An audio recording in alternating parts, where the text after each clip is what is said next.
વિદ્યાર્થી મિત્રો, lecture number 3 ની અંદર એસ વિભાગના તત્વોની અંદર આપણે હવે ચર્ચા કરીશું આલ્કલી ધાતુઓના રાસાયણિક ગુણધર્મોની.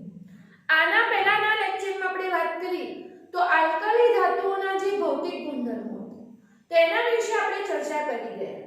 ભૌતિક ગુણધર્મોની અંદર આપણે ઇલેક્ટ્રોનની રચના, આયનીકરણ એન્થાલ્પી હોય, પરમાણ્વીય કદ, આયનીય કદના મૂલ્યો હશે, જલીયકરણ એન્થાલ્પી, આ બધા મુદ્દા વિશે ચર્ચા કરી હતી. હવે આપણે આગળના મુદ્દામાં જોવાનું છે આલ્કલી ધાતુઓના રાસાયણિક ગુણધર્મો. એટલે હવે આપણે આજના લેક્ચરમાં જોઈશું આલ્કલી ધાતુઓના રાસાયણિક ગુણધર્મો.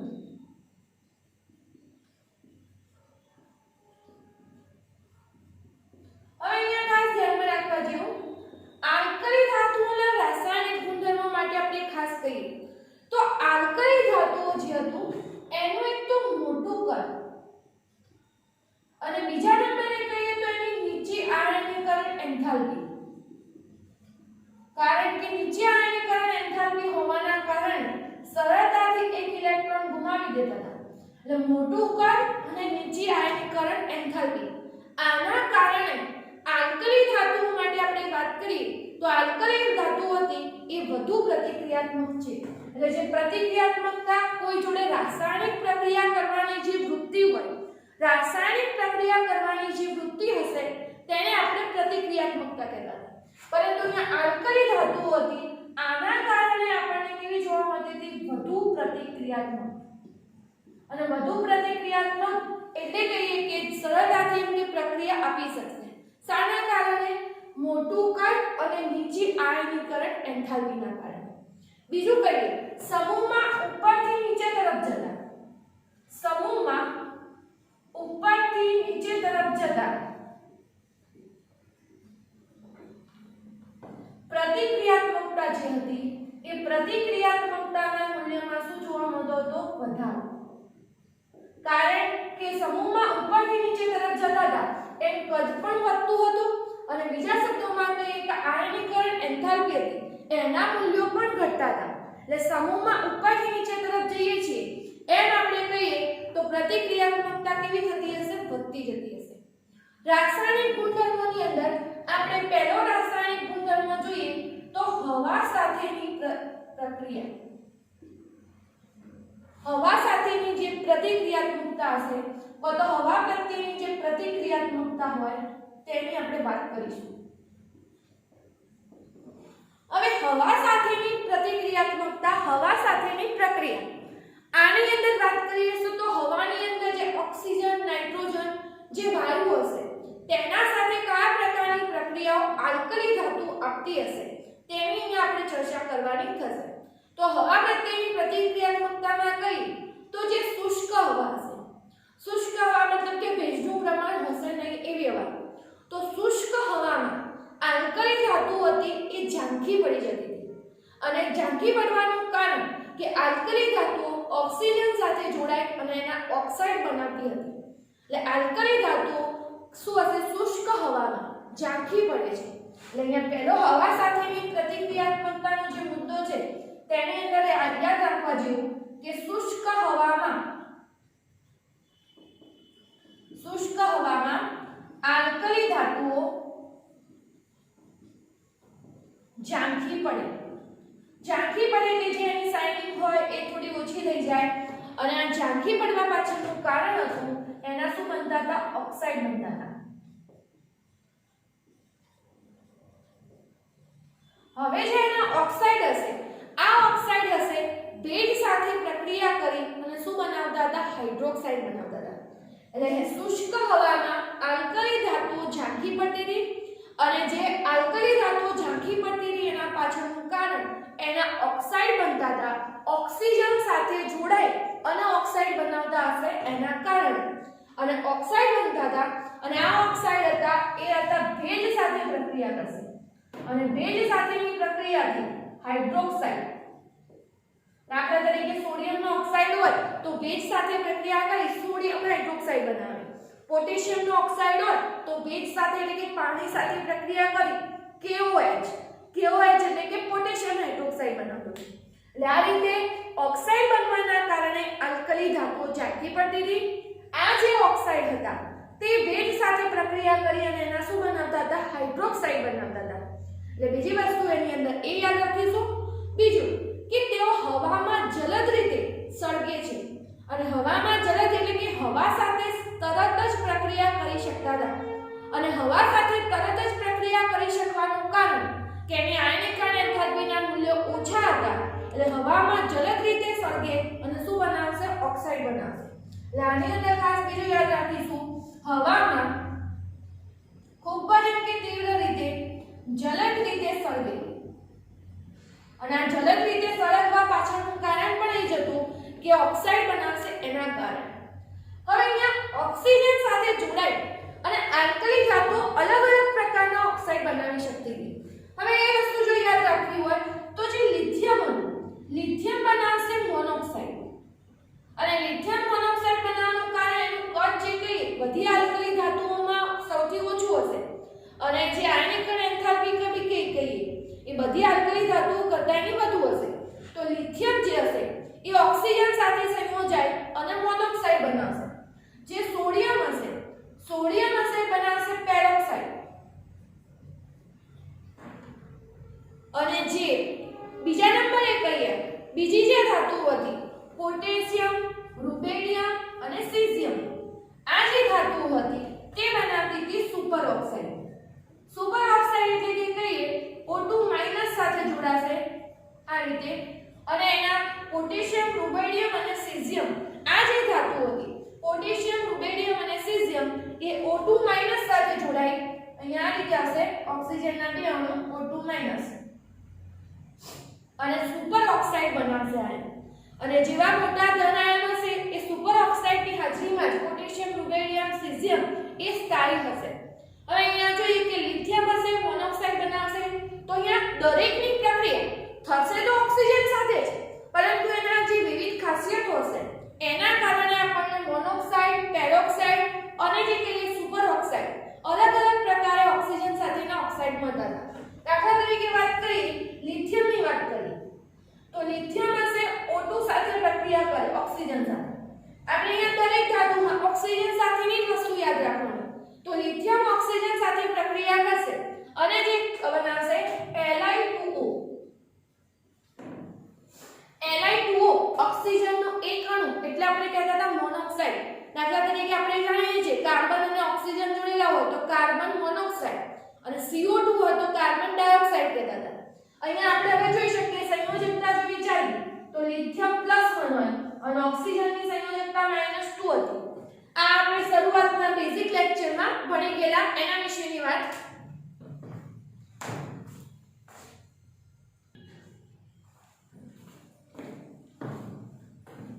લિથિયમ હશે ઓક્સિજન સાથે પ્રક્રિયા કરી Li2O બનાવશે, જેની અંદર લિથિયમ +1 હશે, ઓક્સિજન 2- હશે. હવે આની અંદર જોઈએ તો લિથિયમ +1 છે એટલે +2 અને -2 જો આપણે કરવું હોય તો અહીંયા 2 વડે ગુણીશું. એટલે અહીંયા Li2 અને O એટલે +2 વિભાગ થઈ જશે. આ રીતે બનશે લિથિયમનો મોનોક્સાઇડ Li2. સમીકરણ સંતુલિત કરીશું તો ઓક્સિજનની સંખ્યા આ બાજુ 2 છે, આ બાજુ 1 જ છે તો 2 વડે. અને એવું કરવા જઈશું તો લિથિયમની સંખ્યા કેટલી થશે? 4 થશે. બીજા નંબરે વાત કરીએ સોડિયમ. સોડિયમ O2 સાથે પ્રક્રિયા કરશે અને પેરોક્સાઇડ બનશે Na2O2. આ કહેવાશે સોડિયમ પેરોક્સાઇડ. જે રીતે હાઇડ્રોજન પેરોક્સાઇડ આપણે H2O2 કહીએ છીએ તેવી રીતે Na2O2 સોડિયમ પેરોક્સાઇડ. અહીંયા આપણે સોડિયમ પેરોક્સાઇડ જે કહીએ એની અંદર સમીકરણ સંતુલિત કરીએ તો Na અને ઓક્સિજનની સંખ્યા 2 અને એની સંખ્યા 2 કરવા એટલે ગુણીશું. તો આ જે મળ્યો લિથિયમનો શું કહેવાશે? મોનોક્સાઇડ. અહીં જે મળશે એ કહેવાશે super oxide. Sorry peroxide Na2O2 peroxide. અને અહીંયા ત્રીજા નંબરે પોટેશિયમ હોય, રૂબેડિયમ હોય કે સીઝિયમ હશે. કોમન એના માટે આપણે M લખીએ +O2 સાથે પ્રક્રિયા. તો એનો જે આપણે સુપર ઓક્સાઇડ કહીએ O2- હશે એટલે અહીંયા બનશે MO2. સમીકરણ સંતુલિત જ છે. આ બનાવે છે સુપર ઓક્સાઇડ. અહીંયા આપણે M તરીકે પોટેશિયમ, રુબેડિયમ, સીઝિયમ આવી ધાતુઓ અહીંયા લીધેલી છે. એટલે પોટેશિયમ, રુબેડિયમ, સીઝિયમ આ રીતે અહીંયા કહીએ તો આપણને મળશે એનો સુપર ઓક્સાઇડ. દાખલા તરીકે અહીંયા પોટેશિયમ લીધેલો હોય K+O2 તો બનશે KO2 પોટેશિયમ સુપર ઓક્સાઇડ. અહીંયા જો રુબેડિયમ લઈએ તો RbO2, સીઝિયમ લઈએ તો CsO2, સીઝિયમ જે હશે એ બનશે સીઝિયમ સુપર ઓક્સાઇડ. આ રીતે એની અંદર રૂપાંતર પામતું હશે અને જે બનતું હશે ઓક્સાઇડ બનતું હશે. હવે એની અંદર વાત કરીએ આ બધા જ ઓક્સાઇડ જે બન્યા એની અંદર આલ્કલી ધાતુ કોઈ પણ હતી એની જે ઓક્સિડેશન અવસ્થા કહીએ કેટલી હતી +1 હતી. હવે જે એની અંદર જોઈએ તો આ જે આલ્કલી ધાતુ હતી એ એમાંથી એક લિથિયમ જે હશે એ નાઇટ્રોજન સાથે પ્રક્રિયા કરી અને એનો નાઇટ્રાઇટ બનાવશે Li+N2 Li3N લિથિયમ નાઇટ્રાઇટ. એટલે કે લિથિયમ એક અપવાદરૂપ કેસમાં નાઇટ્રોજન સાથે પ્રક્રિયા કરી અને લિથિયમ નાઇટ્રાઇટનું સંયોજન બનાવે છે. લિથિયમ નાઇટ્રાઇટ લિથિયમની સંયોજકતા +1 નાઇટ્રોજનની -3 એટલે કે 3 વડે ગુણીએ એટલે સંયોજકતા +3 અને -3 થશે. સમીકરણ સંતુલિત કરશે તો નાઇટ્રોજનને 2 વડે ગુણીએ 3 દુ 6 એટલે કે લિથિયમ નાઇટ્રાઇટ પણ બની શકતું હતું નાઇટ્રોજન સાથે હવામાં પ્રક્રિયા કરશે ત્યારે. અહીંયા આલ્કલી ધાતુઓની ક્રિયાશીલતા પ્રતિક્રિયાત્મકતા કહીએ વધારે પડતી હોવાના કારણે હવા પ્રત્યે પણ પ્રતિક્રિયાત્મકતા વધુ હતી અને પાણી પ્રત્યે પણ પ્રતિક્રિયાત્મકતા વધુ હતી. તેના કારણે તેને કેરોસીનમાં રાખવામાં આવે છે. એ ખાસ ધ્યાનમાં રાખીશું કે આલ્કલી ધાતુઓને શેમાં રાખવામાં આવશે કેરોસીનમાં. અને કેરોસીનમાં રાખવા પાછળનું કારણ હવા અને પાણી પ્રત્યે વધુ પ્રતિક્રિયાત્મક રીતે જલદ રીતે પ્રક્રિયા આપી શકતા હતા માટે. તો આ જોઈએ આપણે હવા સાથેની પ્રતિક્રિયાત્મકતા. તો એના જે સમીકરણો છે તે ચોપડામાં લખી દેવા.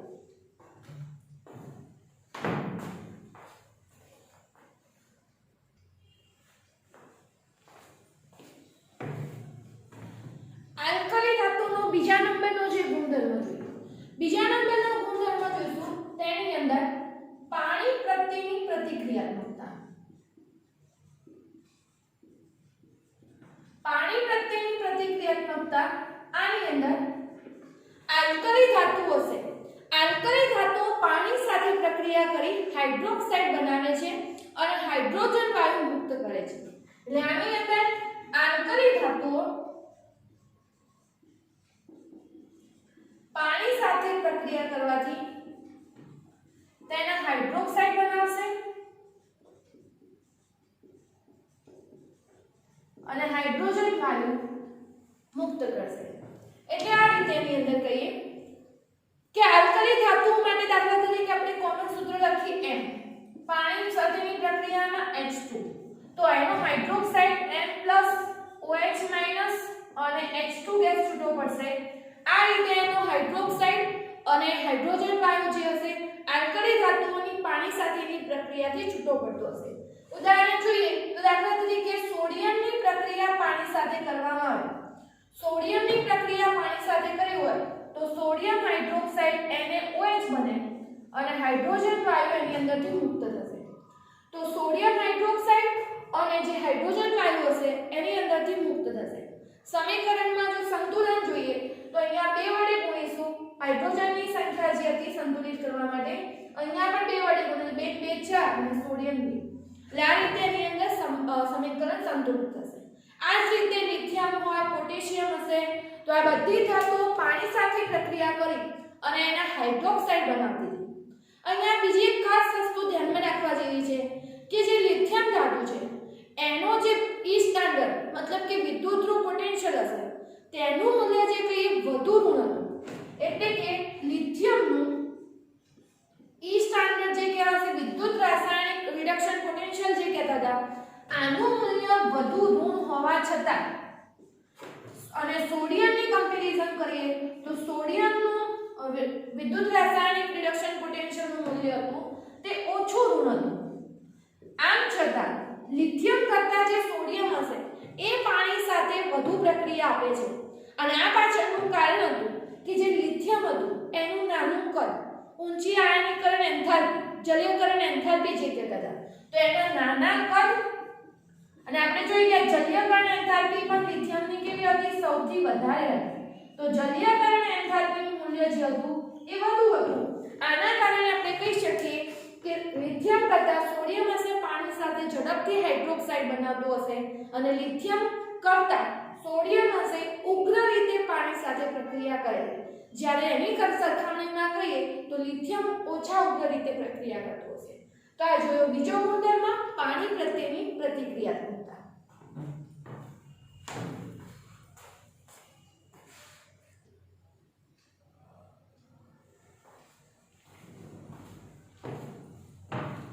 ત્રીજા નંબરનો રાસાયણિક ગુણધર્મ જોઈશું.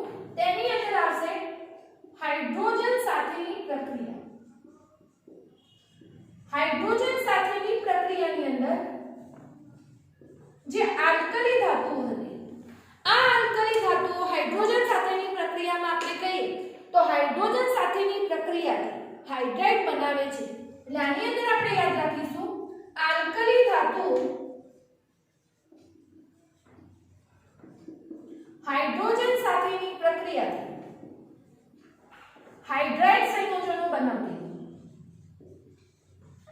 હવે આની અંદર આલ્કલી ધાતુઓ માટે આપણે કોમન સૂત્ર લખીએ M મેટલ માટે આપણે વાપરતા હોય એટલે અહીંયા M શબ્દ આપણે લેતા હોઈએ છીએ.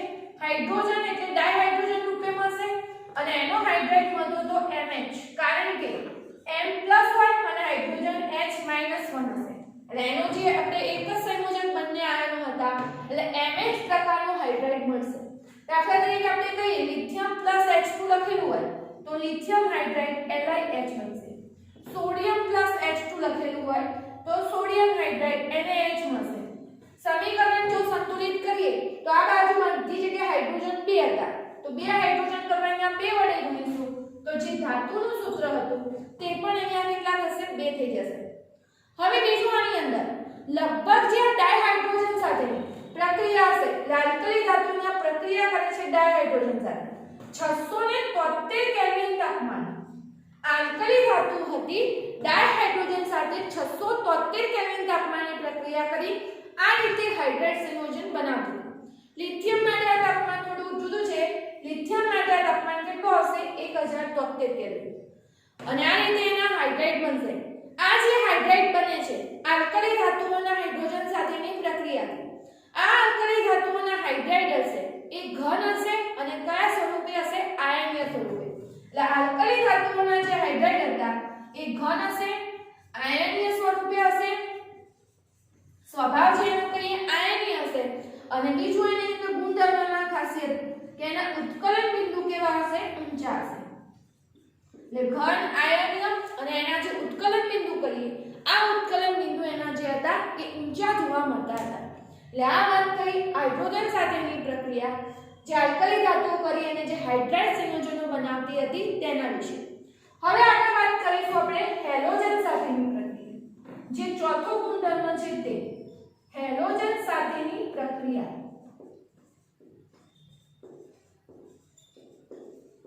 તો આની અંદર જો વાત કરીએ તો આલ્કલી ધાતુઓ જે હતી એ હેલોજન સાથે પ્રક્રિયા કરી અને એના હેલાઇડ સંયોજનો બનાવતી હતી. અને આલ્કલી ધાતુઓ જે કહીએ હેલોજન સાથે ઉગ્ર રીતે પ્રક્રિયા આપી શકતી હતી અને એના જે આયનિક હેલાઇડ હતા તે બનતા હતા. દાખલા તરીકે M સંયોજન આપણે આલ્કલી ધાતુ માટે, X હેલોજન માટે લખીએ તો MX પ્રકારના હેલાઇડ બનશે. જેવી રીતે આપણે કહીએ Na Cl2 સાથે પ્રક્રિયા કરી અને NaCl સોડિયમ ક્લોરાઇડ આ રીતે બનતા હતા. એટલે અહીંયા M+X- આલ્કલી ધાતુ એના હેલાઇડ સંયોજનો બનાવતા હતા. અહીંયા ધ્યાનમાં રાખવા જેવું કે જે લિથિયમના હેલાઇડ સંયોજનો હતા, આ લિથિયમ હેલાઇડ જે સંયોજનો હશે લિથિયમના હેલાઇડ સંયોજનો તે જો આપણે વાત કરીએ તો લિથિયમના જે હેલાઇડ સંયોજનો હશે એ સ્વભાવે થોડા સહસંયોજક ગુણધર્મ ધરાવતા હતા. એટલે લિથિયમના હેલાઇડનો જો ગુણધર્મ કેવો હોય તો એ ગુણધર્મ આપણને જોવા મળતો હતો સહસંયોજક. અને આ સહસંયોજક ગુણધર્મ જોવા પાછળનું કારણ કે લિથિયમની ઊંચી ધ્રુવીભવન ક્ષમતા. હવે પ્રશ્ન થશે કે ધ્રુવીભવન ક્ષમતા કોને કહેવાય? તો લિથિયમની જે ઊંચી ધ્રુવીભવન ક્ષમતા હતી ઋણ આયન એ ધન આયન દ્વારા જે વિકૃત થતો હતો એને કહેવામાં આવતું હતું ધ્રુવીભવન ક્ષમતા. અને આ લિથિયમની ધ્રુવીભવન ક્ષમતા ઘણી વધારે હતી કારણ કે લિથિયમ પ્લસનું કદ કેવું હતું? નાનું હતું. એટલે ઇલેક્ટ્રોન વાદળમાં વિકૃતિ આવતી હતી અને એટલે એની અંદર કયું લક્ષણ આવતું હતું? સહસંયોજક. જે લિથિયમનો આયોડાઇડ છે એ પણ કહીએ તો સહસંયોજક પ્રકૃતિ જે કહીએ એ ધરાવે છે. તો આ જોયું આપણે હાઇડ્રોજન સાથેની પ્રક્રિયા, હેલોજન સાથેની પ્રક્રિયા, જે હેલાઇડ સંયોજનોના ગુણધર્મો હતા તેની અંદર.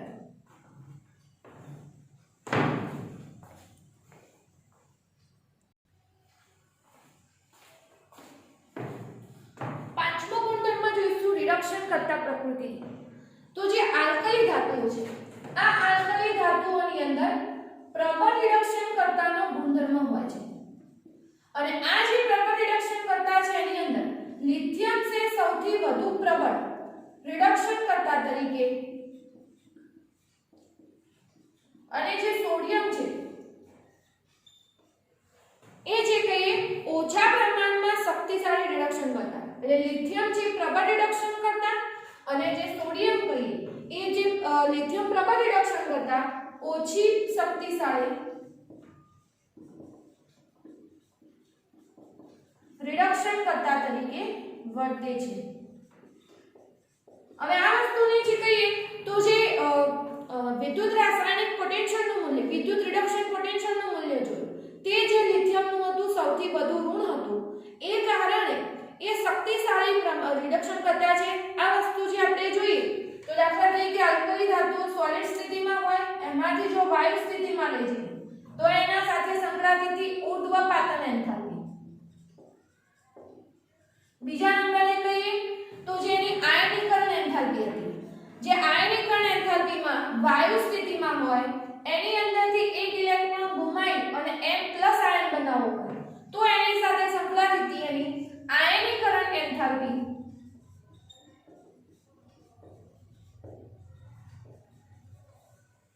અને છેલ્લા નંબરે કહીએ જે જલીયકરણ એન્થાલ્પી હશે M+ જે M+ આયન રૂપે જે લીધા હશે આયનો અને +H2O સાથેની પ્રક્રિયાથી જે જલીયકરણ એન્થાલ્પી M+ પાણી સાથે જોડાશે એક્વાયસ તો એની સાથે જે સંકળાશે જલીયકરણ એન્થાલ્પી.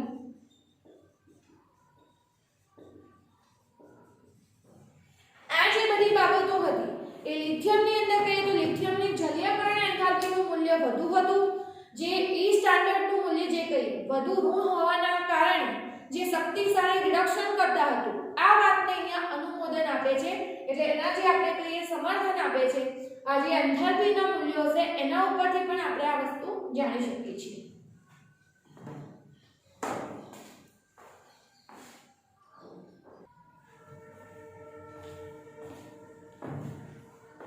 છઠ્ઠો ગુણધર્મ પ્રવાહી એમોનિયામાં દ્રાવણ. આલ્કલી ધાતુઓ જે કહીએ એમોનિયા જે હશે પ્રવાહી એમોનિયામાં ઓગળે છે અને પ્રવાહી એમોનિયામાં ઓગળી અને ઘેરા વાદળી રંગનું દ્રાવણ બનાવે છે જેનો સ્વભાવ કહીએ તો વિદ્યુત જે આપણે કહીએ વાહક હોય છે. એટલે અહીંયા યાદ રાખીશું આપણે આલ્કલી ધાતુઓ જે હતી એ રાસાયણિક ગુણધર્મની બાબતમાં કહીએ તો જે પ્રવાહી એમોનિયા છે આ પ્રવાહી એમોનિયામાં ઓગળે છે અને જે આપણે કહીએ ઘેરા વાદળી રંગનું દ્રાવણ બનાવે છે. આ જે ઘેરા વાદળી રંગનું દ્રાવણ બનાવે છે તે કેવું હોય છે? વિદ્યુત વાહક હોય છે ગુણધર્મની બાબતમાં. જો સમીકરણની રીતે જોઈએ તો આલ્કલી ધાતુ માટે એમ લખીએ પ્રવાહી એમોનિયાના X + Y એવા આપણે ટૂંકમાં એક સંખ્યા હશે એવા અણુ લીધા હશે તો મેટલ હશે એમોનિયા સાથે જોડાશે અને અહીંયા જે ધાતુ આયનમાંથી ઇલેક્ટ્રોન મુક્ત થયો હતો આ ઇલેક્ટ્રોન પણ એમોનિયામય બનતો હતો અને આ મુક્ત ઇલેક્ટ્રોન જે એમોનિયામય બનતો હતો એ જે હશે જે આપણે દ્રશ્ય વિસ્તાર કહીએ પ્રકાશનો એમાંથી વાદળી રંગ શોષે છે અને એના કારણે આપણને વાદળી રંગનું દ્રાવણ બનશે. આ જે કહીએ તો આ જે એમોનિયામય દ્રાવણો હતા એનો જો ચુંબકીય ગુણધર્મ કહીએ તો અનુચુંબકીય બનતો હતો ગુણધર્મ અને આવા દ્રાવણોને જો મૂકી રાખવામાં આવે તો એમાંથી ડાયહાઇડ્રોજન વાયુ મુક્ત કરશે એટલે કે H2 વાયુ મુક્ત કરી અને એમાઇડ સંયોજનો એટલે આવા જે આયનો એમોનિયામાં દ્રાવણ હતું અહીંયા M+ અને જે આખું દ્રાવણ હતું એ મૂકી રાખવામાં આવ્યું તો એ એમાઇડ બનાવશે અહીંયાથી અને હાઇડ્રોજન વાયુ મુક્ત કરશે +1/2 H2 અને આના કારણે જે દ્રાવણ હતું એ કાળા ભૂરા રંગનું બનશે અને હવે જો એ એમાઇડ બને એનો ગુણધર્મ જે કેવો હોય તો હવે ગુણધર્મ કેવો હશે પ્રતિચુંબકીય એટલે આ પ્રમાણે એમોનિયા સાથે પ્રક્રિયા કરી અને પણ દ્રાવણ બનાવી શકતા હતા તો વિદ્યાર્થી મિત્રો આજે આપણે જોયા આલ્કલી ધાતુઓ જે હતી આલ્કલી ધાતુઓના રાસાયણિક ગુણધર્મો અને આલ્કલી ધાતુઓના જે રાસાયણિક ગુણધર્મો છે તેની અંદર આપણે ક્રમશઃ જોઈ હવા સાથેની પ્રક્રિયા હવા પ્રત્યેની જે પ્રતિક્રિયાત્મકતા હતી તે જ્યાં ઓક્સાઇડ બનાવતા હતા અને એક લિથિયમ હતું જે નાઇટ્રેટ બનાવતું હતું પાણી સાથેની પ્રક્રિયા ત્યાં બનતા હતા હાઇડ્રોક્સાઇડ હાઇડ્રોજન સાથેની પ્રક્રિયામાં બનશે હાઇડ્રાઇડ હેલોજન સાથેની પ્રક્રિયામાં બનાવશે હેલાઇડ અને પછી વાત હતી રિડક્શન કરતા પ્રકૃતિ અને એમોનિયા સાથેની પ્રકૃતિ જે હતી એની અંદર અહીંયા આપણે સૂત્રમાં જે એમ લખીએ છીએ એમોનિયામાં દ્રાવણ બનાવતા હતા એ આપણે પ્રવાહી એમોનિયામાં દ્રાવણ વિશે જોઈ ગયા તો આના જે સમીકરણો છે એમસીક્યુ માં યાદ રાખવા જેવા મુદ્દા છે વ્યવસ્થિત વાંચી અને સમીકરણ સહિત તમારે યાદ રાખવાનું રહેશે